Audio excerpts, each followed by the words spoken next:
चारों तरफ आग ही आग, धूल ही धूल था ना। गोली तो बहुत आ रही थी, अनगिनती आ रही थी। लोग नीचे से आग जला जला के आया, कमांडो का ड्रेस पहना था, देखा मैंने। ये मैते ही ढूंढ रहे थे ना, तुम लोगों ने छुपाया है क्या बोल के ना, वो धमकी दे रहे थे ना हम लोगों को। सन्नाटा, जले हुए घर, जला हुआ स्कूल और मौतें, यह है मणिपुर के सैरो गांव की कहानी। आज से जब 3 महीने पहले मणिपुर में हिंसा की शुरुआत हुई थी, तो सैरो उन कुछ ऐसे गांवों में से एक है जहां शुरुआती 1 महीने के अंदर हिंसा की गई थी। इस गांव में 480 मैती घर थे, जिनमें से 90% घर जला दिए गए। 28 तारीख की रात को सैरो गांव में हिंसा की शुरुआत हुई। गोलीबारी, आगजनी के साथ साथ यहाँ पूरी भगदड़ मची हुई थी। इस गांव की अगर आप जोग्राफिकल लोकेशन को समझेंगे तो ये गांव के अगल बगल कुकी डोमिनेटेड जो गांव हैं या इलाके हैं। जब यहाँ पे आगजनी शुरू हुई 28 तारीख को सुबह से, जब आगजनी चल रही थी, लगभग 3 बजे तक यहाँ पे हिंसा जारी रही। उसके बाद सुगनू में जो कुकी समुदाय के घर थे, वहाँ पे भी आगजनी हुई। मणिपुर में पिछले 3 महीनों से जो मैते समुदाय, कुकी समुदाय के बीच खूनी रंजिश चल रही है, उसका मेनलैंड इंडिया में अंदाज़ा भी नहीं है। उन्हें पता नहीं है कि ये रंजिश और ये दुश्मनी कितनी खतरनाक हो चुकी है। अभी हम सैरो गांव की तरफ जाएंगे और वहाँ हम समझेंगे कि सैरो में उस रात को क्या हुआ था। सैरो गांव के बहुत से लोग, जितने भी मैती समुदाय के लोग हैं, वहाँ से रिलीफ कैंपों में चले गए, लेकिन वहाँ पे अभी भी बाकी नेपाली, बंगाली समुदाय के लोग मौजूद हैं। उस रात आप गांव में थे क्या? हम लोग गांव में थे। और क्या क्या हो रहा था पूरा, और आप बता सकें, आपको याद हो आप कहाँ थे और क्या गांव में किस तरीके की भगदड़ चल रही थी या किस तरीके की आवाज़ें आ रही थी? उसमें उस दिन 2:30 बजे रात से ना फायरिंग शुरू हुआ, वो उस पार नदी पार, और यहाँ हम लोग के सामने में आने में 8-9 बजे ऐसे उन लोग आया और मणिपुरी लोग सब भाग गए। हम लोग नेपाली, खाली हम नेपाली का घर है, नेपाली का बस्ती है बोल के हम लोग ऐसे यहीं रहा। मट्टी में लड़के ऐसे सो रहे छुप के। उस दिन हम लोग खाना पीना कुछ नहीं किया, बच्चा लोग भी, कोई भी। ऐसे फायरिंग होते रहा दिन भर। 2 बजे के समय से थोड़ा कम हो गया और हम लोग बाहर निकल सके। माहौल क्या चल रहा था गांव का? वो लोग क्या क्या कर रहे थे? उन लोग आके पूरा मणिपुरी का घर आग लगा के, मणिपुरी मतलब मैते ही, मणिपुरी का मैते का घर आग लगा के वहाँ से पूरा नीचे तरफ से आग लगाते आया और ऊपर तरफ से 2-3-4 जगह से उन लोग आग लगाने को शुरू किया था। 1-2 तो उन लोग का कोई कमांडो जैसा कपड़ा पहना हुआ था। और बंदूकें थी उनके पास? बंदूकें सबके पास थी? सबके पास थी। तुम लोग बाहर मत निकलो ऐसे बोला, हम लोग नहीं निकला। जब आपके पास आए थे तो क्या पूछ रहे थे आप लोग से? हम लोग के बारे में तो कुछ नहीं पूछा। उन लोग नेपाली किसका घर है, नेपाली का घर है, मणिपुरी का होने से नहीं छोड़ेगा ऐसा बोल के बोलता था। और फिर पुलिस कितने बजे आई थी यहाँ पे? पुलिस तो पहले से भी थे, लेकिन आश्रम राइफल वो आया था 9-10 बजे ऐसे में आया था। वो लोग आश्रम राइफल से वो फायरिंग हुआ। आश्रम राइफल आने के बाद हम लोग आग लगाने को बंद करके नीचे तरफ भाग गया। 24-25 दिन तो हम लोग पूरा अंधकार में रहा गया। लाइट भी नहीं था उसी समय से। लाइट पूरा काट दिया था, जल गया था, वायर सब टूट गया था और हम लोग 24-25 दिन तो पूरा अंधकार जैसा, ऐसा कोई गांव में आदमी भी नहीं था। काकचिंग डिस्ट्रिक्ट के सुगनू तहसील में पहाड़ियों से लगे सैरो गांव के एक तरफ चुरचांदपुर है और दूसरी तरफ चंदेल है। सैरो के अगल बगल के सभी गांव कुकी बहुसंख्यक हैं। सुगनू पुलिस स्टेशन एरिया में लगभग 47 गांव हैं, जिसमें से सिर्फ 7 में मैते रहते हैं और बाकी 40 गांव कुकी बहुसंख्यक हैं। पुलिस के मुताबिक 28 तारीख को सैरो पर हमला करने के बाद कुकी समुदाय के इलाकों ने सुगनू पुलिस स्टेशन पर भी हमला किया था और सुगनू बाजार में तकरीबन 15 घर जला दिए थे। इसके बाद बिष्णुपुर, थौबाल, इम्फाल से हज़ारों की संख्या में मैती समुदाय के लोग काकचिंग पहुंचे और उन्होंने जोवांग गांव से लेकर सिंगतम गांव के बीच 150 कुकी समुदाय के घर जला दिए थे।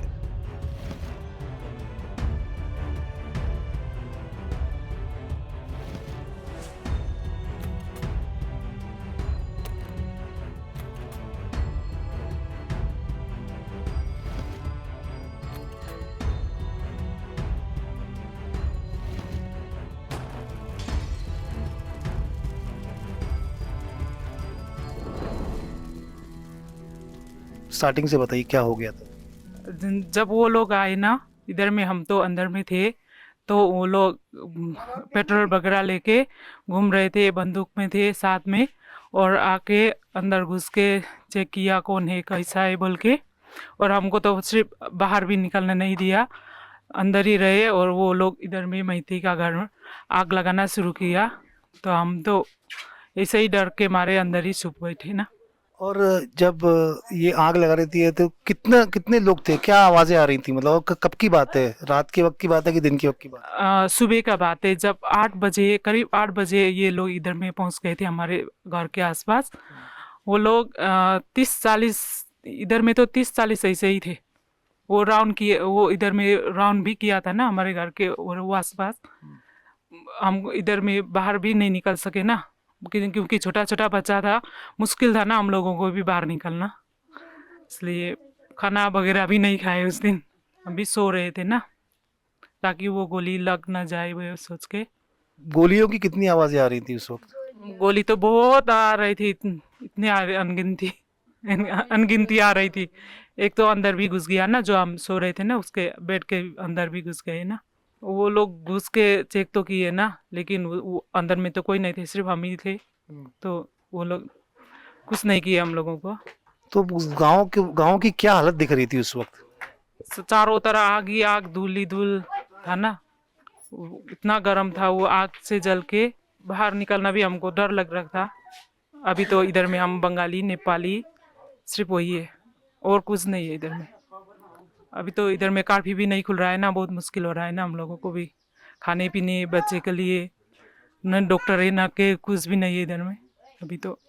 आप अकेले रह गए हैं अब इधर, तो अब जब ये आग नहीं लगी थी और जो पहले सब नॉर्मल था, तब गांव की स्थिति क्या थी और उसके बाद गांव की स्थिति क्या है, ये बताइए। आपको कैसा लगता है इस गांव में? पहले तो सभी लोग थे, साथ में रहते थे, बहुत अच्छा था ना। अभी तो इधर में जंगल हो गया, कोई नहीं है, अच्छा नहीं लगता है ना हमको भी इधर में रहने के लिए। सभी जाति होने से अच्छी तरह से रहते थे ना, तो वो भी हमको प्यार करते थे, हम भी उनसे प्यार करते थे। अभी तो इधर में सिर्फ हम ही है, कुछ अच्छा नहीं लगता है।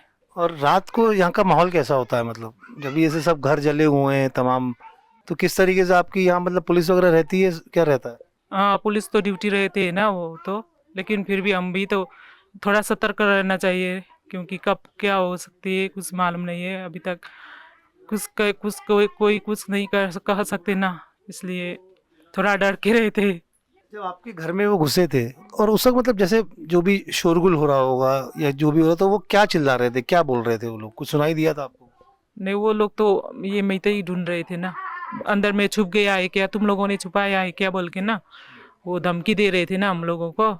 लेकिन हम इधर में तो कोई छुपा नहीं था, लेकिन उन लोगों ने तो चेक तो किया, लेकिन अंदर कोई कुछ नहीं मिला, इसलिए हम लोगों को भी कुछ नहीं किया।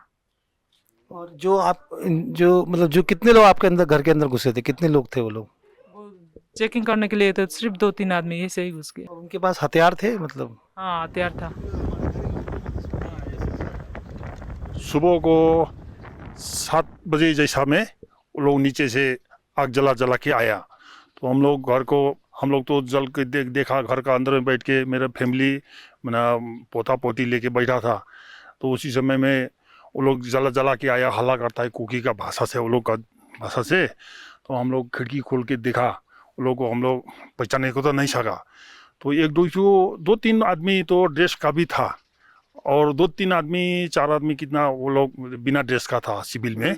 वो लोग पहना था कि कमांडो का ड्रेस पहना था। देखा मैंने, हम लोग को पूछा कि यहाँ में आप लोग नेपाली कितने हैं घर? हम लोग बोला कि हम लोग 8-9 घर जैसा होगा, मणिपुरी का तो घर बचा आप लोग ने ख़त्म कर दिया, अभी यहाँ से ऊपर को तो सब नेपाली है, ऐसे ही बोल दिया हम लोग ने। तो ऐसा बोलने में तो तुम लोग नेपाली होने से तो घर का अंदर ढुक के चुपचाप से बैठो, तुम लोग को कुछ होने को नहीं देगा, ऐसा बोल के वो लोग ने हम लोग को अंदर में ढुकाया। तो लोग फिर आसाम फल आगे से गाड़ी लेके आया, तो वो लोग सीधा नदी तरफ में भाग गया। कहाँ भाग रहे थे, किस तरफ भाग रहे थे? जो मैतई लोग तो यहाँ से ये तो इम्फाल तरफ में ऐसे ही सुगनो ऐसे भाग गया। हाँ, ये यहाँ से भाग के मंत्री का घर में गया, वहाँ में भी फिर हमला हो गया बोल के वो लोग ऐसे सुगनो होके ऐसे कक्चिंग तरफ में ठीक है, कई रात में बैठा वो बोल रहा है। सामान वामान उनका सब यहीं रह गया अभी। नहीं, निकालने को नहीं पाया, सब जल गया। कोई किसी का धान दूसरा जगह में रखा था ना अलग से, तो बचा, नहीं तो नहीं बचा, सबका चला गया सामान। यहाँ पे एक स्कूल को जला दिया गया था, तो अभी हम लोग उसी स्कूल में आए हैं। यहाँ पे ये जो क्लासरूम्स हैं ये जले हुए हैं, यहाँ पे बेंचेस पड़ी हुई हैं, ये ऐसा एक बोर्ड है यहाँ पे जिस पे प्रदीप और कुछ और भी इंग्लिश में शब्द लिखे हुए हैं, नाम लिखे हैं लोगों के। इधर एक और कमरा है, वहाँ पे बच्चों के कुछ प्रोग्रेस रिपोर्ट है वो पड़ी हुई है, ज़मीन पे किताबें पड़ी हुई हैं। यहाँ पे ये जो पूरा मतलब ये जो आई थिंक ये स्कूल का स्ट्रक्चर था वो भी पूरा जला हुआ है। और इधर ये गांव का स्कूल है बिल्कुल, मतलब जो यहाँ पे एक बेसिक जो चीज़ें होती हैं वो सब है, लेकिन यहाँ की ऐसा लगता है कि यहाँ पे अच्छी खासी तालीम दी जाती थी। ये बच्चों को रिजल्ट दिए हुए हैं, यहाँ पे लिखे हुए हैं। ये जो वाइट बोर्ड है इसके ऊपर अल्फ़ाबेट्स का टेबल है। इधर पूरा जो स्कूल था गांव के बच्चों का वो पूरा तबाह हो चुका है। 3 मई को जब मणिपुर में हिंसा की शुरुआत हुई और मणिपुर के अलग अलग इलाकों में हिंसा हो रही थी, वहीं सुगनू में माहौल शांत था। 4 मई को सुगनू के एमएलए के रंजीत ने एक पीस कमेटी का गठन किया था, जिसमें कुकी, मेतेई, नागा, नेपाली, बंगाली, यहाँ के रहने वाले जितने भी तमाम अलग अलग कम्युनिटी के लोग थे उनको इकट्ठा किया। और इस बात पे ये तय हुआ था कि भले मणिपुर में भले किसी भी तरीके की हिंसा हो रही हो, सुगनू में किसी भी तरीके की हिंसा नहीं होनी चाहिए। और इस पीस कमेटी ने काफ़ी अच्छी तरीके से 27 तारीख तक यहाँ शांति को बरकरार रखा। 28 तारीख की सुबह सुबह करीबन 2:30 से 2:45 के करीब सेरो नाम के जो गांव है यहाँ पे अटैक शुरू हुआ। 28 तारीख से लेके 7 जून तक इस सुगनू के पूरे इलाके में वायलेंस जारी थी। यहाँ पे गन फाइट्स हो रही थी, यहाँ पे घर जलाए जा रहे थे। ये वायलेंस 7 तारीख तक चलती रही और उसी दौरान के रंजीत का जो घर है उनके घर के ऊपर भी हमला हुआ और उसे भी आग लगा दी गई थी। सुल्तानपुर में यह हंगामा शुरू हुआ था 3 तारीख को। तिब्बों का जो मणिपुरी एरिया है, जो मणिपुरी एरिया जो हिंदूज जो रहते हैं, मणिपुरी हिंदूज, उनका घर जलाना शुरू किया था 3 तारीख को। फिर उसके बाद 4 तारीख को क्या किया, हमारा एमएलए तुरंत वापस आया, इधर ही आया अपना सुगनू पीएस में। यहाँ का लोकल विलेज है जहाँ पे कुकीज़ होते हैं, जितना नाइबर्स कुकीज़ है, द कुकीज़ चिप्स और नागा चिप्स और मणिपुरी तीनों कम्युनिटीज़ का एक कमेटी बनाया गया था, पीस कमेटी। ठीक है, पीस कमेटी बनाया गया है। इसी कारण से आराम से कभी कोई हंगामा बिना हंगामा में यह पीसफुली रह रहा था।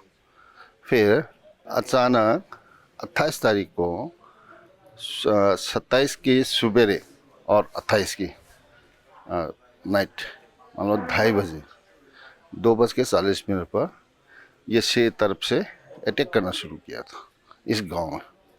कौन लोग थे? ये कुकी टेररिस्ट, मैक्सिमम जो ब्रह्मिश लोग जो होते हैं वो लोग यहाँ पे सेटल हुआ होगा, उन्होंने ये शुरू किया था। क्योंकि कुकीज़ कम्युनिटीज़ जो है, फिर भी मैं ये इतना ये जानता हूँ क्योंकि कुकीज़ कम्युनिटीज़ के जितना भी हमारा नाइबर्स में रहते हैं, हम भाईचारा में बहुत अच्छे रहते थे, अच्छे रिश्ते थे उन। फिर भी किसी भी तरीके से उन लोग को ऐसे ही प्रेशर मिला ताकि उनको भी शामिल करना पड़ा इसमें। और वो अटैक कैसे कर रहे थे, क्या था, मतलब आग कैसे लगा रहे थे या क्या क्या कर रहे थे, बताइए। देखिए, आग लगाना शुरू किया था सुबह 5:30 बजे के बाद। रात भर तो गोली चलाते रहा और हमारे सिविलियन है जो अनआर्म है, सिविलियन लोग तो उनके पास कुछ भी है नहीं, हमारे पास ना हथियार है। बस सिंपली हमने उनको भरोसा किया क्योंकि हम सोचते थे भरोसा पीस कमेटी है, हमारा आपस में कुछ नहीं होगा। स्टेट का किसी भी कोने में जो हंगामा होने से भी इस एरिया में नहीं होगा, ये विश्वास था हमारे ऊपर। फिर जो विश्वास हमने जो रखा गया है उसी विश्वास को उन्हें 27 नाइट को तोड़ा। और ये जो आग लगी थी, तो जैसे आपने बोला कितने इलाके में आग लगी थी, मतलब कितने मेते लोग के घर जले थे? इसमें देखिए, हमारा यहाँ पे 480 हाउसेस है, किसका, मणिपुरी मेटेज का। ठीक है, इसका 90% जला दिया गया था। दोनों तरफ से एक बार में जलाया, दूसरा बार में भी जला के अभी 40-45 घर बचा हुआ है बस। इसमें एक औरत मिला के 4 को कैजुअल्टी हुआ, इंजर हुआ, और 2-3 एक नेपाली, एक फ्रीडम फाइटर्स का जो औरत है, हाँ, और प्लस एक मणिपुरी मेटिस है, तीनों को मार दिया गया। एक जिंदा जला दिया गया था, वो इसका जो फ्रीडम फाइटर्स का वाइफ है, मोराबाई एज इब्बेतोम्बे, सोरोखाफा इब्बेतोम्बे, उसको जला दिया गया, ठीक है। और दूसरा एक महेंद्रो नाम था, और एक्सट्रीमली सडन में वो अकेले थे, तो उसको गर्दन काट के मार दिया गया। ऐसे विक्टिम्स हुआ था यहाँ पे। और बाकी बचा हुआ जो कुछ लोग तो पहले ही भाग चुके थे गाँव छोड़ के, क्योंकि हंगामा किसी भी समय हो सकता है करके। कुछ लोग यहाँ पे बच्चे हुए थे, फैमिलीज जो है, औरत बच्ची सारे मिला के 2900 लोग थे इसमें। कम्पैक्ट में रात भर गुजरा था इसमें। सैरो गांव में हुई तबाही देखने के बाद हम सुगनू रिलीफ कैंप गए, जहां कुछ विक्टिम से हमने बात की। आपका घर कब जला और उस वक्त घर में कोई था क्या?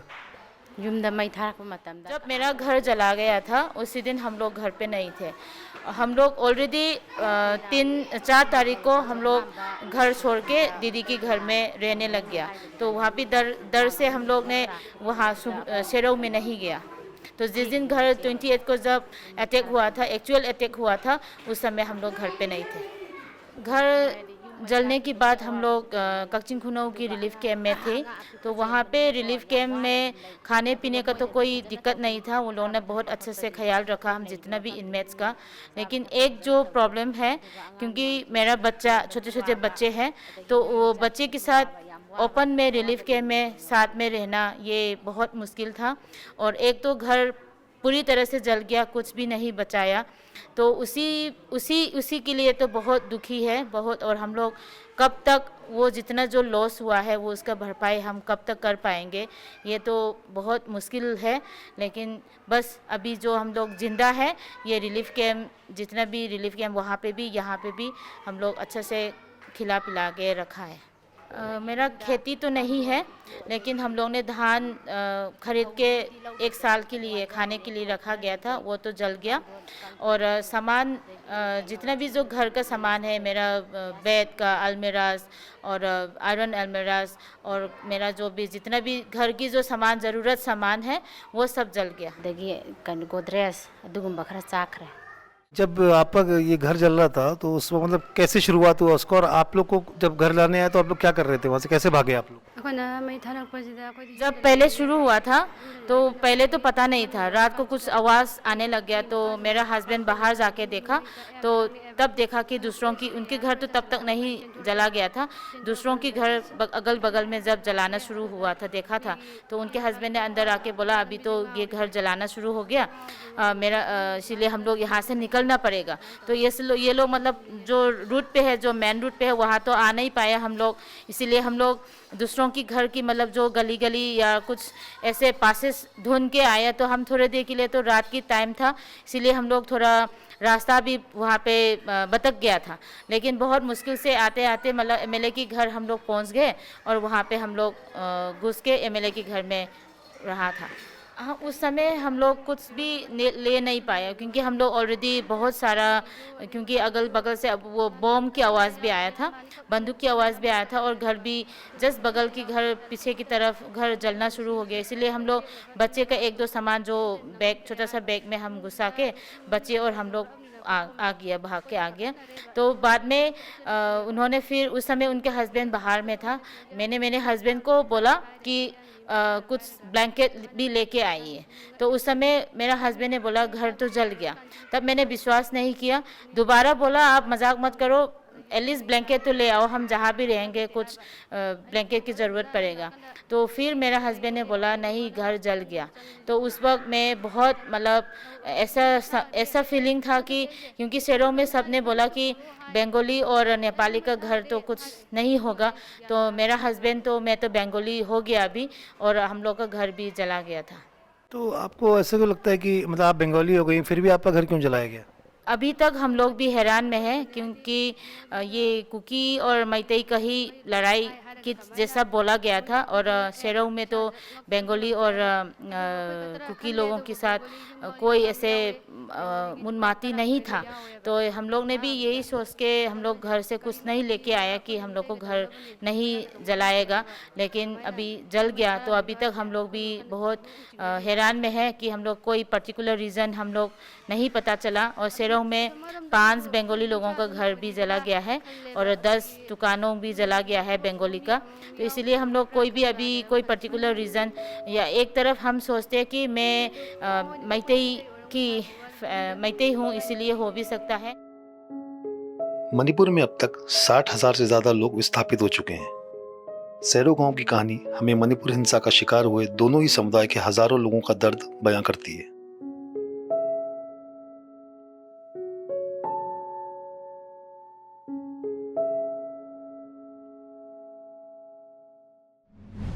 Journalism at News Laundry is powered by the public, because when the public pays, the public is served. Visit newslaundry.com/subscription and pick a payment plan of your choice. Pay to keep news free and independent. Your future, and indeed the future of democracy, depends on it.